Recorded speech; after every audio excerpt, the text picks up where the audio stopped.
1981 இருந்த மது விலக்கு எடுக்கிறாருங்க. இதே இடத்துல வெளிநாட்டு மது வகைகளை தயாரிப்பதற்கு 10 மது நிறுவனங்களுக்கு லைசன்ஸ் கொடுக்கிறாரு. அடுத்து இந்த இடம் தான் மிக மிக முக்கியமானது. டாஸ்மாக் என்கின்ற ஆணி வேற என்ட்ரி ஆகுது.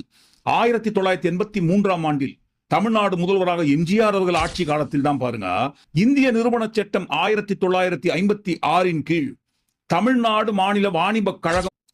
மாநில வாணிப கழகம் என்று உருவாக்கப்பட்ட அதுதான் பாருங்க இன்றைக்கு இருக்கிற டாஸ்மாக். அந்த ஜெயலலிதா அவர்கள் கலைஞர் ஆட்சி காலத்தில் கொண்டு வரப்பட்ட மலிவு விலை மது விற்பனையை தடை பண்றாங்க. ஆனால் அதே சமயத்தில் பார் வசதியுடன் கூடிய நிறைய மதுக்கடைகளை திறக்கிறாங்க. 13 ஆண்டுகள் அதிமுக ஆட்சி. இந்த பனையூர் பண்ணையார் பாருங்க, சினிமாவில் குடிக்கிறதே மிகப்பெரிய தொழிலாக வச்சிருக்கிறது.